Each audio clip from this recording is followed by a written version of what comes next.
समस्या सुधार के लिए हुआ है या छवि सुधार के लिए? प्रधानमंत्री ने 12 मंत्रियों को बर्खास्त कर दिया है, जिनमें से 7 कैबिनेट मंत्री हैं। 36 नए मंत्री बनाए गए हैं, जिनमें से ज्यादातर को राज्य मंत्री बनाया गया है।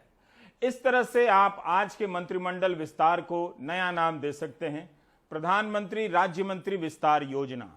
प्रधानमंत्री राज्य मंत्री विस्तार योजना के तहत 36 नए चेहरों में ज्यादातर को राज्य मंत्री का पद दिया गया है। आज पत्रकारों के लिए गणित के अभ्यास का दिन रहा। उन्हें काफी मेहनत करनी पड़ी कि कितने ओबीसी बन गए हैं, कितने दलित बन गए हैं और सब जोड़ घटाकर कितने ब्राह्मण बन गए हैं, क्योंकि यूपी में चुनाव हो रहा है। बहुत दिनों से चल रही बात बदल नहीं रही थी, इसलिए मंत्री बदल दिए गए हैं ताकि बात बदल जाए।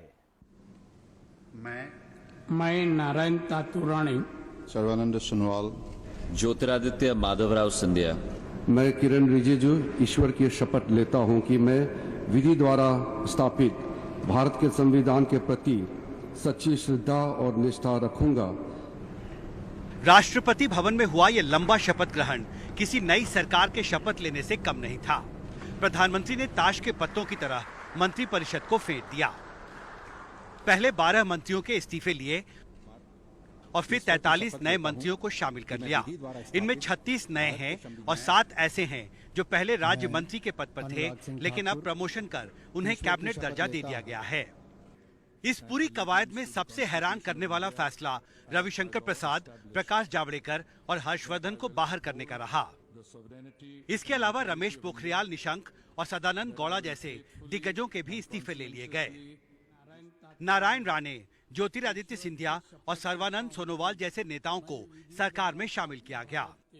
20 साल से जो भी जिम्मेदारी दी जाती है, एक कार्यकर्ता के रूप में मैं जरूर कार्य करूंगा और हर संभव प्रयास मैं जरूर करूंगा। जो जिम्मेदारी देंगे वो मैं अच्छी तरह से संभालूंगा।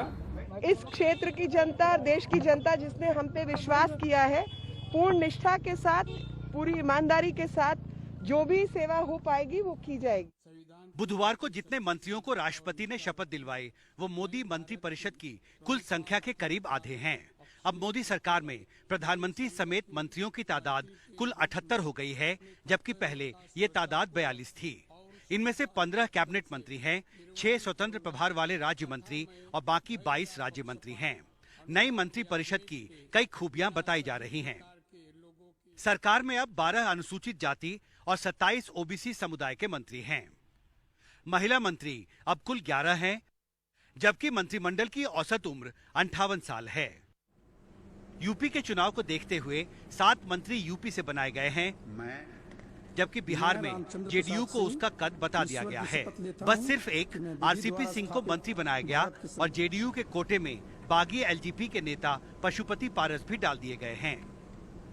विस्तार में मणिपुर और त्रिपुरा तक से मंत्री शामिल हैं। लेकिन बड़े बड़े मंत्रियों की जगह नए चेहरों को मौका देकर प्रधानमंत्री ने जैसे पूरे घर को ही बदल डाला है।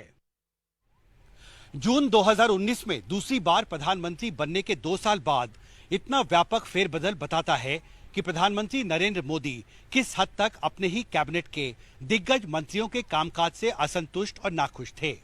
उनके नए मंत्रिमंडल के स्वरूप से साफ है कि प्रधानमंत्री ने सामाजिक और क्षेत्रीय संतुलन बनाते हुए युवा चेहरों पर ही भरोसा करना ज्यादा पसंद किया।